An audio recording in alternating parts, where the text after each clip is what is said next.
Hello दोस्तों, स्वागत है आज की मेरे इस वीडियो में। आज मैं लेकर आ गया हूँ हाफ ईयरली एग्जामिनेशन पेपर 2023-24 का इंग्लिश का पेपर और कक्षा 12 का। इससे पहले मैंने हिंदी का पेपर भी अपलोड कर चुका हूँ। इस वीडियो में मैंने इंग्लिश का पेपर का फुल सोल्यूशन वीडियो लेकर आया हूँ। यहाँ पर आप देख सकते हैं इस तरीके से इनके मैं आंसर भी पूरा करके दिखाने वाला हूँ, किस तरीके से इनको आपको आंसर करना है और यहाँ पर कितने टाइम में आपको करना है, सब चीज़ मैं इस वीडियो में पूरा क्लियर कर देने वाला हूँ। पूरा पेपर में 100 नंबर का यहाँ पर पेपर है, पूरा पेपर में सोल्यूशन आपको सॉल्यूशन कराने वाला हूँ यहाँ पर। तो पूरे वीडियो में एंड तक बने रहिएगा पूरे पेपर को अच्छे तरीके से समझने के लिए।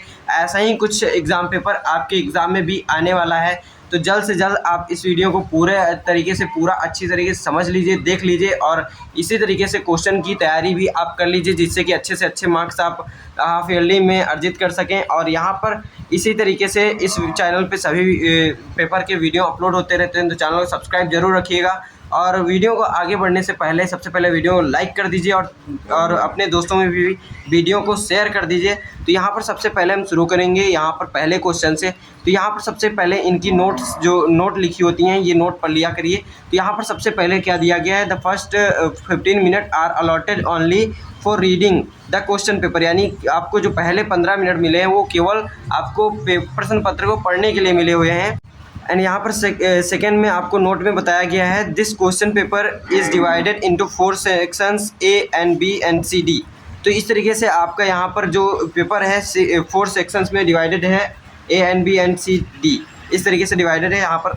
फिर यहाँ पर आपको तीसरे पॉइंट में बताया गया है, ऑल सेक्शन आर कंपलसरी, यानी कि सभी प्रश्न आपके लिए, सभी जो सेक्शन है सभी कंपलसरी अनिवार्य हैं। और फिर यहाँ पर चौथे में आपको बताया गया है, do not exceed the prescribed word while answering the question, यानी कि आपको जो निर्धारित वर्ड हैं, शब्द सीमा है, उनको आपको एक्सीड नहीं करना है, उनको पार नहीं करना है। जितने वर्ड आपको यहाँ पर लिखे गए हैं उतने ही वर्ड में आपको यहाँ पर लिखना है। क्वेश्चन के ऊपर लिखा रहता है कि ये 30 वर्ड में करना है, ये 150 वर्ड में करना है, उसके ऊपर आपको नहीं जाना होता है। इस तरीके से यहाँ पर आपको पूरा क्वेश्चन सॉल्व करना है। पहला सेक्शन ए रीडिंग से हम स्टार्ट करेंगे और सेक्शन डी तक पूरा फाइनल करके क्वेश्चन वीडियो को एंड करेंगे। तो यहाँ पर सबसे पहला क्वेश्चन दिया गया है, section A reading, read the following passage carefully and answer the question giving below, यानी कि इसको आपको जो आपका पैसेज दिया गया है उसको आपको आराम से सावधानी पूर्वक पढ़ लेना है और उसमें जो नीचे आपको प्रश्न दिए गए हैं उनको अच्छे से सॉल्व करना है, उनके आंसर देना है आपको। तो यहाँ पर सबसे पहले आप देखेंगे, इसको अच्छे से समझ लीजिएगा। और यहाँ पर मैं क्वेश्चन को डायरेक्ट क्वेश्चन को लेकर के मैं इसमें बता दे रहा हूँ कहाँ पर क्वेश्चन कौन से ऐसे कैसे लिखना है, आपको पूरा तरीके से बता दे रहा हूँ। तो यहाँ पर सबसे पहले पूछा गया है, what is the real sense of doom in human beings today. तो यहाँ पर आपको डूम का जो शाब्दिक अर्थ है वो यहाँ पर आपको ह्यूमन बींग के लिए टुडे आज क्या है, सेंस क्या है, इसका अर्थ क्या निकल रहा है, रियल सेंस। तो यहाँ पर आपको बताना है।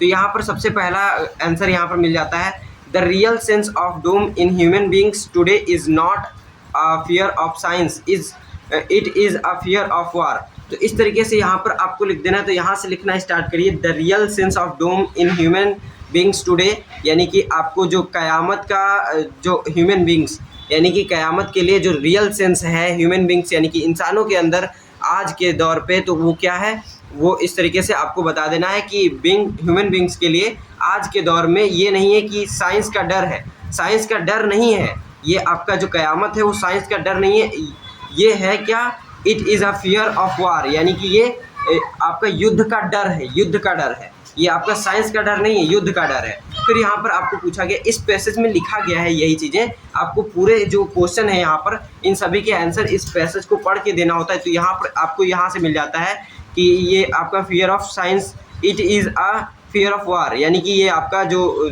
फियर डर है वो साइंस का नहीं है, ये बल्कि आपका वार का, युद्ध का डर है। तो फिर यहाँ पर आपका अगला क्वेश्चन इसी पेपर में आप देखिए, what does the author mean by the phrase science has not invented war. तो यहाँ पर आपको ऑथर क्या कहना चाहते हैं, इसका क्या मतलब है ऑथर क्या कहने का इस फ्रेज में, साइंस हैज़ नॉट इन्वेंटेड वार, यानी कि साइंस क्या वार को जन्म नहीं देता, यानी कि वार को उत्पन्न नहीं करता है, इसका कहने का क्या मतलब है ऑथर का। तो यहाँ पर यह आपको बताना है। तो आंसर नंबर बी यहाँ पर हो जाता है, the weapons invented by science, यानी कि जो हथियार हैं वो आपके साइंस के द्वारा बनाए गए हैं, do not cause of war, ये जो हथियार हैं वो आपके साइंस के द्वारा बनाए गए हैं, लेकिन ये आपके वार के कारण नहीं है, वार जो युद्ध है उसका कारण नहीं है। थ्रू दो दो these make it more destructive, ये बनाते हैं क्या, ये मोर अधिक अत्यधिक किसको बनाते हैं, डिस्ट्रक्टिव यानी भयावह बनाते हैं, अधिक और भयावह बनाते हैं। हथियार जो है ये आपके और भयावह बनाते हैं, लेकिन ये युद्ध का कारक नहीं है। तो फिर आपका अगला क्वेश्चन यहाँ पर है, यहाँ पर अगला है what is the difference between war and battle, यानी कि वार और बैटल में क्या, लड़ाई झगड़ा या फिर युद्ध में क्या आपका अंतर है, ये आपको बताना है। तो ये यहाँ पर आपको इस पैसेज में नहीं मिलेगा, इसको आपको खुद ही सोच के लिखना है कि वार क्या होता है और बैटल क्या होता है। तो यहाँ पर मैंने लिख दिया है कि वार क्या है और बैटल क्या है। अब battle is a military conflict between two और मोर आर्म्ड फोर्सेस, यानी कि ये जो आपका बैटल है वो क्या है, ये मिलिट्री कॉन्फ्लिक्ट है बिटवीन किसके द्वारा, किसके, दो या फिर दो से अधिक आर्म्ड यानी कि जो हथियार युक्त वो आपकी शक्तियाँ या फिर बल हैं उनके में है। डेट आर वेल, यानी कि ये जो है वेल यानी कि परिभाषित है किससे, well defined in duration area and force, यानी कि ये ड्यूरेशन समय, एरिया यानी क्षेत्रफल और बल आपका कमिटमेंट यानी कि बल के लिए ये सभी चीज़ें निर्धारित हैं कि इतनी ही चीज़ इनमें यूज होने वाली है। फिर यहाँ पर आपका हो जाता है वार इज़ एन इंटेंस, यानी कि वार आपका एक आर्म्ड कॉन्फ्लिक्ट है बिटवीन मिलिट्रीज में और गवर्नमेंट्स के बीच, यानी कि आपके मिलिट्रीज और गवर्नमेंट्स के बीच का कैरेक्टराइज, ये आपको गवर्नमेंट्स और मिलिट्रीज के बीच का जो होता है युद्ध उसको प्रदर्शित करता है। एक्सट्रीम वायलेंस, इसमें बहुत ज़्यादा वायलेंस होता है यानी कि अहिंसा होती है, और अग्रेशन आक्रामकता होती है, और डिस्ट्रक्शन यानी कि बहुत चीज़ें नष्ट भी होती हैं इसमें। इस तरीके से आपको बता देना है। एंड मोर्टेलिटी, इस तरीके say that stretches for many months और ईयर्स, ये बहुत दिनों तक चलता है, उसके लिए निर्धारित समय होता है। और यहाँ पर ये अधिक बहुत ज़्यादा दिनों तक चलता है, कई महीनों तक या फिर कई सालों तक। फिर यहाँ पर आपका अगला क्वेश्चन पूछा गया है what is the antonym of Doom. नहीं, इससे पहले यहाँ पर एक और क्वेश्चन है what is the meaning of the word destroyed. तो डिस्ट्रॉयड का आपका मीनिंग क्या होता है ये आपको बता देना है। तो यहाँ पर बता दिया मैंने, the meaning of the word destroyed is to end, यानी कि किसी चीज़ का अंत जो होता है वो डिस्ट्रॉयड का मीनिंग है, इस तरीके से निकलता है। फिर यहाँ पर आपका अगला क्वेश्चन है E number, what is the antonym of doom. Doom का क्या विलोम होगा। तो डूम मतलब क्या होता है, कयामत। तो कयामत का क्या होगा, कयामत यानी अंत, तो अंत का विलोम क्या होगा, शुरुआत, है ना। तो इस तरीके से यहाँ पर मैंने लिख दिया है the antonym of Doom is beginning, यानी कयामत का जो विलोम है वो आपका शुरुआत हो जाती है। फिर यहाँ पर आपका अगला क्वेश्चन दिया गया है राइटिंग सेक्शन से, वो रीडिंग सेक्शन था, ये राइटिंग सेक्शन है। Section be writing, right an essay या फिर article on the following topics is about 150 words. यहाँ पर आपको जो शब्द सीमा है वो दे दी गई है 150 वर्ड्स। यहाँ पर आपको 150 शब्दों में क्या लिखना है, किस टॉपिक पे, आर्टिकल लिखना है या फिर एसे लिखना है। क्या यहाँ पर माई मदर या फिर और यानी अथवा माई मदर पर लिखिए या फिर माई बेस्ट टीचर पर लिखिए। फिर आपका बी नंबर क्वेश्चन इसी में दिया गया है मोबाइल फोन्स, बोन और बैन, इस पे आपको लिखना है किसी एक चीज़ पे। तो सी आपका अगला है तो द इंडियन यूथ टुडे, तो इनमें से आप किसी एक पर लिख सकते हैं। मैं मोबाइल फ़ोन, बोन और बैन पे दिखा दे रहा हूँ, इसको मैं एक्सप्लेन ज़्यादा नहीं करने वाला हूँ, आगे के क्वेश्चंस को मैं एक्सप्लेन करूँगा। इसको आप देख लीजिए, ये आपका ऐसे है। तो यहाँ पर मैंने ऐसे इस तरीके से लिख दिया। यहाँ पर राइटिंग सेक्शन पूरा इंट्रोडक्शन पहले है, फिर आपका पलट के मैं दिखा दे रहा हूँ, वीडियो आप पॉज करके देख सकते हैं। और यहाँ पर आप देख लीजिए, ये ऐसे होता है तो थोड़ा सा लंबा ज़रूर होता है, 1-1.5 पेज में। तो यहाँ पर मैंने 1.5 पेज में लिखा है। तो यूजेस यहाँ पर आपके स्टार्ट हो जाते हैं, यूजेस यहाँ तक चलते हैं आपके। फिर यहाँ पर आप देख लीजिए कि इसका एब्यूजेस क्या होते हैं। तो यहाँ पर एब्यूजेस इस तरीके से हो जाते हैं, और बाद में फिर इसका कंक्लूजन जो निकलता है, उपसंहार, वो आप यहाँ पर देख लीजिए, इस तरीके से लिख देना है। फिर आपको ऐसे आर्टिकल के बाद अगला क्वेश्चन यहाँ पर दिया गया है, मैं दिखा दे रहा हूँ यहाँ पर पेपर में, आप देख लीजिए। तीसरा नंबर क्वेश्चन है राइटिंग सेक्शन का ही है, राइट अ लेटर। आपको एक पत्र लिखना है टू डिस्ट्रिक्ट मजिस्ट्रेट, यानी डीएम को, आपको डीएम को एक पत्र लिखना है अबाउट किसके बारे में, nuisance caused by the use of loud speaker at late night. तो यानी अधिक रात तक आपका जो लाउड स्पीकर है उसका नॉइसेंस यूज जो हो रहा है उसके बारे में आपको एक पत्र लिखना है डिस्ट्रिक्ट मजिस्ट्रेट को, उसके बारे में। तो यहाँ पर आपको लिख देना है टू द डिस्ट्रिक्ट मजिस्ट्रेट, आपको अपने ज़िले का या फिर ज़िले का नाम लिख दीजिए, एरिया का नाम लिख दीजिए, कहाँ के ये हैं, कहाँ के, इनका एड्रेस लिखना होता है डिस्ट्रिक्ट मजिस्ट्रेट का। तो किस शहर में है उस शहर का नाम लिख दीजिए। तो डिस्ट्रिक्ट मजिस्ट्रेट सीतापुर यहाँ पर लिखा गया है। फिर सर यहाँ पर लिखते हुए बाद में फिर आप लिखेंगे मोस्ट रेस्पेक्टफुली, यानी कि सम्मानपूर्वक, आई बैक टू से डैट। अब मैं आपको बताना चाहता हूँ, कहना चाहता हूँ क्या, एग्जामिनेशन आर गोइंग ऑन, यानी एग्जामिनेशन चल रहे हैं, और सम नोटेरियस पर्सन्स, यानी कि कुछ लोग जो हैं क्या करते हैं, use loud speakers at night, रात में लाउड स्पीकर का प्रयोग करते हैं। सो देयर इज़ आ डिस्टर्बन, यानी कि ये डिस्टर्बेंस उत्पन्न करते हैं in my locality PWD road Lakshman Nagar on account of their noise, students are unable to prepare for the examination, यानी कि इस नॉइस के कारण ये जो स्टूडेंट हैं वो अपने एग्ज़ाम को तैयार करने के लिए अनेबल हैं, यानी कि उसके लिए तैयार नहीं कर पा रहे हैं। फिर यहाँ पर they can neither study properly, यानी कि वो अपनी जो स्टडी है उसको प्रॉपर तरीके से नहीं कर सकते, और nor can they sleep peacefully at night, यानी कि आपको आसान तरीके से यहाँ पर जो सो भी नहीं सकते हैं, इस तरीके से उनका लाउड स्पीकर है। तो यहाँ पर आपको फिर बताना होता है आई देयरफॉर, मैं इसलिए रिक्वेस्ट यू, आपसे निवेदन करता हूँ क्या, टू डू समथिंग पॉजिटिव, यानी कि कुछ आप सकारात्मक immediately and remove the public difficulties, यानी कि कुछ आप पॉजिटिव करिए जिससे कि ये पब्लिक की जो समस्याएं हैं वो दूर हो सके। फिर यहाँ पर आई शैल बी हाईली ऑब्लाइग्ड, मैं आपका आभारी रहूँगा। फिर यहाँ पर आपको डेट लिख देना है, और योर फेथफुल, यानी भावदी है जो हिंदी में होता है, और XYZ यहाँ पर आपको अपना एड्रेस लिख देना है। तो इस तरीके से ये आपका एप्लीकेशन हो जाता है। किस पर हो गया एप्लीकेशन, यहाँ पर आपको डिस्ट्रिक्ट मजिस्ट्रेट को लाउड स्पीकर के लेट नाइट तक यूज करने के जो आपका है वो आपका हो जाता है। फिर यहाँ पर आपका अगला क्वेश्चन है राइट अ लेटर, इसी में और अथवा आपको ये करना है या फिर ये करना है, write a letter to editor of a newspaper complaining about the frequent breakdown of electricity in your locality. तो आपको यहाँ पर एक आपको पत्र लिखना है, किसको, न्यूज़पेपर के एडिटर को कंप्लेन करने के लिए। क्या कंप्लेन करने के लिए, किसके बारे में, frequent breakdown the electricity your locality, यानी कि अपनी एरिया में जो आपका बहुत ज़्यादा बिजली का जो फ्रीक्वेंट कटता है, बहुत जल्दी कटता है, उसके लिए आपको एक शिकायती पत्र लिखना है। किसको, लेटर टू एडिटर, यानी एडिटर को लिखना है।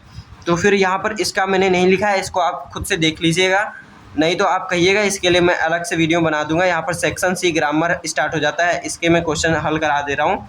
मल्टीपल चॉइस क्वेश्चन, यहाँ पर आपको अथवा में करना था तो एक ही करना था, तो मैंने एक करके दिखा दिया है, एक आप प्रैक्टिस करने के लिए अपने से कर सकते हैं। फिर यहाँ पर आपका सेक्शन C ग्रामर, ये 20 नंबर का है। यहाँ पर देख लीजिए आप, ये जो थे उन सभी का नंबर इन्हीं के पास लिखा हुआ है क्वेश्चंस के पास, वो आप देख लीजिए। मल्टीपल चॉइस क्वेश्चन क्या है, what is the synonym of एबॉर।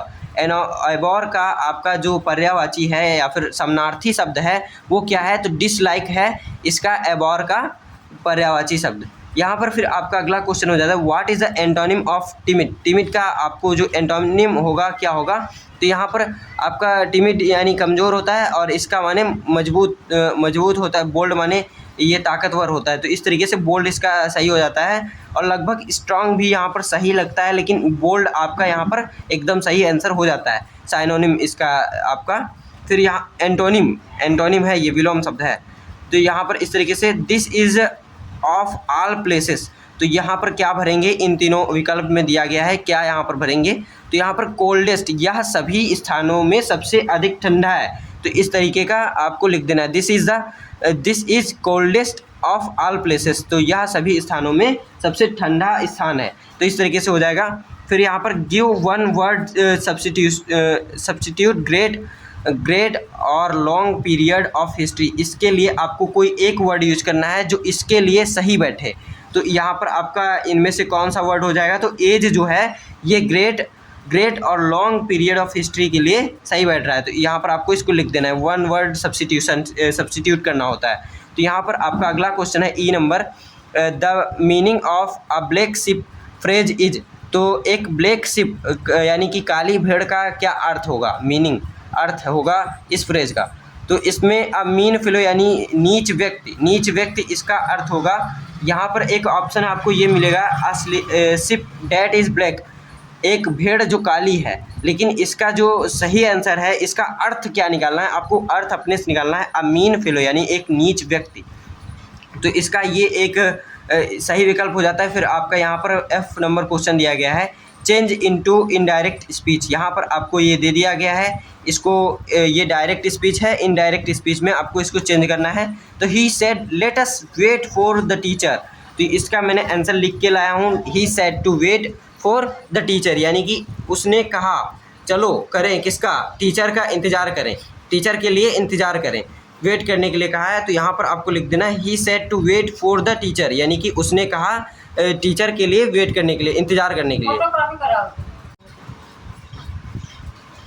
फिर यहाँ पर आपका अगला क्वेश्चन है, where did you lose your watch, यानी आपने अपनी वॉच कहाँ खो दी, अपनी घड़ी कहाँ खो दी। इसको आपको चेंज करना है इनटू पैसिव वॉइस में, पैसिव वॉइस में आपको बदलनी है।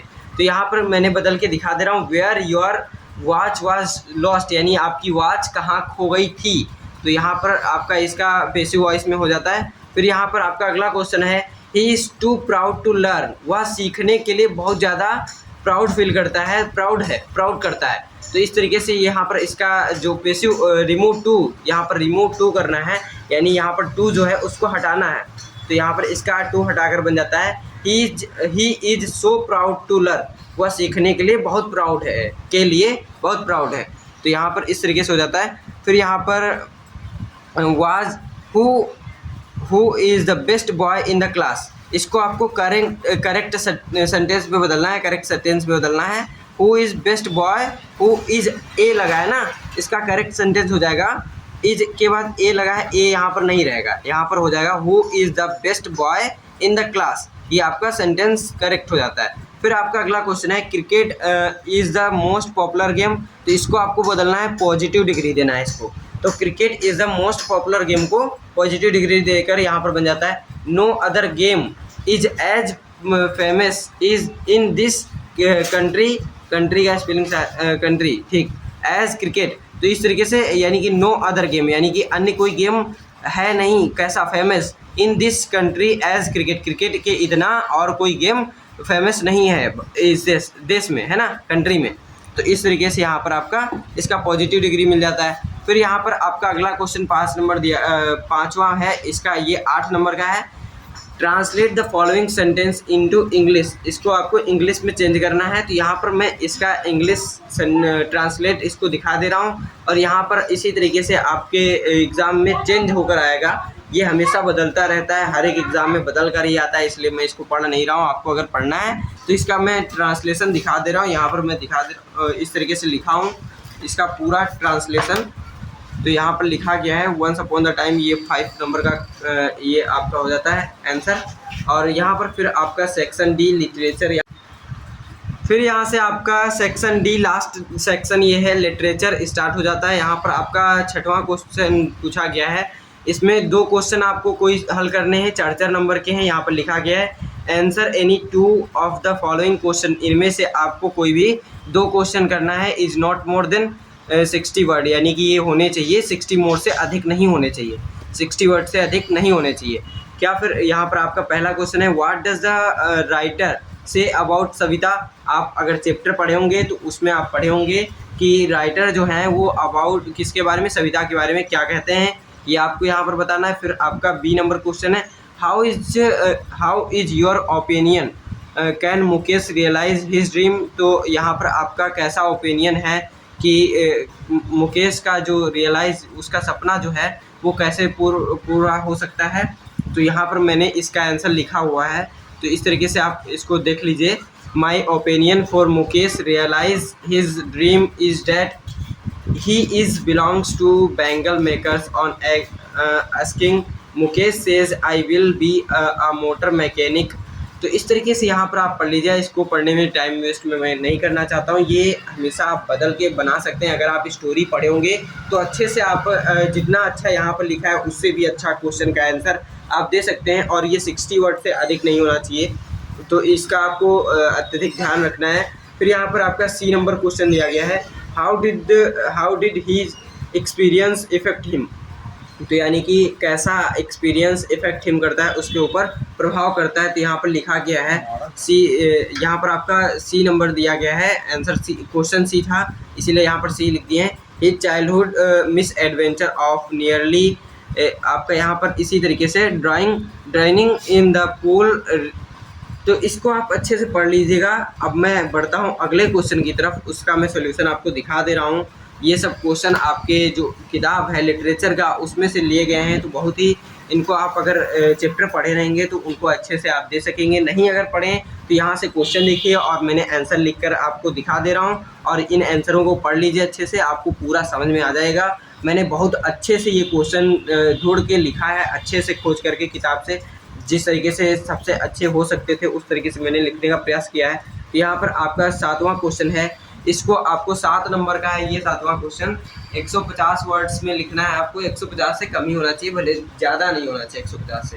तो इस तरीके से आपको लिखना है। तो यहाँ पर 7वां क्वेश्चन आपका, इनमें से कोई एक ही करना है, 2 क्वेश्चन पूछे जाते हैं, उनमें से कोई आपको एक ही क्वेश्चन करना होता है। तो हाउ डिड द आपका instruction, how did instructor make Douglas a good swimmer, यानी कि इंस्ट्रक्टर जो है, प्रशिक्षक है, वो डगलस को गुड स्विमर कैसे बनाता है। तो यहाँ पर आपको ये बताना है। तो इस तरीके से यहाँ पर आप देख लीजिए 7A आपका आंसर यहाँ पर दिया गया है। विलियम डगलस इंस्ट्रक्टर है, had to advice various strategies to build, यहाँ पर इस तरीके से आप देख लीजिए, यहाँ पर बिल्ड होगा BUILD, बिल्ड अ स्विमर।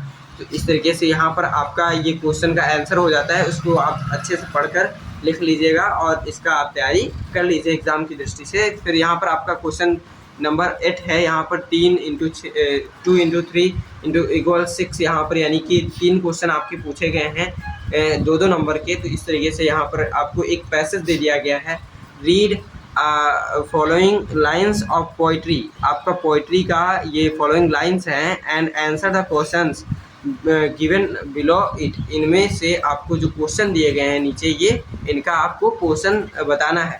तो इनका आप पढ़ लीजिए और यहाँ पर इनका मैं डायरेक्ट आंसर दिखा दे रहा हूँ तीनों का। ये क्वेश्चन आप देख लीजिए, पहला क्वेश्चन यहाँ पर मैं बता दे रहा हूँ, whom does we refer to in the above lines, इनमें वी किसके लिए रेफ़र किया गया है, वी किसके लिए बताया गया है, वी किसको कहा गया है। तो इस तरीके से फिर यहाँ पर आप देख लीजिए, आंसर भी मैं दिखा दे रहा हूँ। In given lines we referred for human beings, we जो है वो ह्यूमन बींग्स के लिए बताया गया, रेफ़र किया गया है वी। फिर यहाँ पर अगला क्वेश्चन है, why does the poet want us to do nothing once more, क्यों जो पोइट है, कवि है, वो क्यों चाहता है कि हम कुछ ना करें, कुछ एक बार कुछ क्यों ना करें। तो ये क्यों ना करें, ये आप देख लीजिए, यहाँ पर the poet want us to do, यानी हम पोइट हमसे चाहता है क्या करने के लिए, डू नथिंग और वंस, यानी कि कुछ नहीं करने के लिए। क्यों चाहता है, so that to understand yourself, अपने आप को समझने के लिए चाहता है। एक बार आप कुछ मत करिए, शांत बैठिए, फिर वहाँ पर आप एहसास करेंगे आपको अपने लिए क्या करना चाहिए, क्या नहीं करना चाहिए, उसको सोचने के लिए, अपने आप को समय देने के लिए यहाँ पर कवि ने कहा था। तो यहाँ पर आप अगर कविता पढ़ें तो बहुत अच्छे से ये आपको समझ में आ रहा होगा। फिर यहाँ पर आपका अगला क्वेश्चन है, how can huge silence to do good to us. तो इस तरीके से यहाँ पर आप देख लीजिए, ये क्वेश्चन है, how can huge silence do good to us, यानी कि हमको साइलेंस जो है वो कैसे अच्छा बनाएगा। तो huge increase your silence to well beings and pleasure, आपको क्या बनाता है, वेल बींग एंड प्लेजर आपको बनाता है, क्या, साइलेंस। तो यहाँ पर आपका अगला क्वेश्चन फिर यहाँ पर दिया गया है, अगला क्वेश्चन में दिखा दे रहा हूँ, 9th नंबर क्वेश्चन है, give a central idea for any one of the following poems. यहाँ पर आपको 3 पोएम्स के नेम दे दिए गए हैं, पोएम के चैप्टर के आपको नाम दे दिए गए हैं, किन्हीं तीनों में से किसी एक का आपको सेंट्रल आइडिया लिखना है। ये 4 नंबर का है। तो यहाँ पर आप देख लीजिए, इसका मैंने सेंट्रल आइडिया लिख दिया है, माई मदर एट 66। ये तीनों देख लीजिए, पहला कौन सा है, कीपिंग क्वाइट, या फिर माई मदर एट 66, या फिर an elementary school classroom in a slum. तो इस तरीके से मैंने माई मदर एट 66 का जो आपका यहाँ पर दिया गया है आपका सेंट्रल आइडिया, उसको मैंने अच्छे से यहाँ पर लिख दिया है। इसको आप अच्छे से पढ़ के समझ लीजिएगा।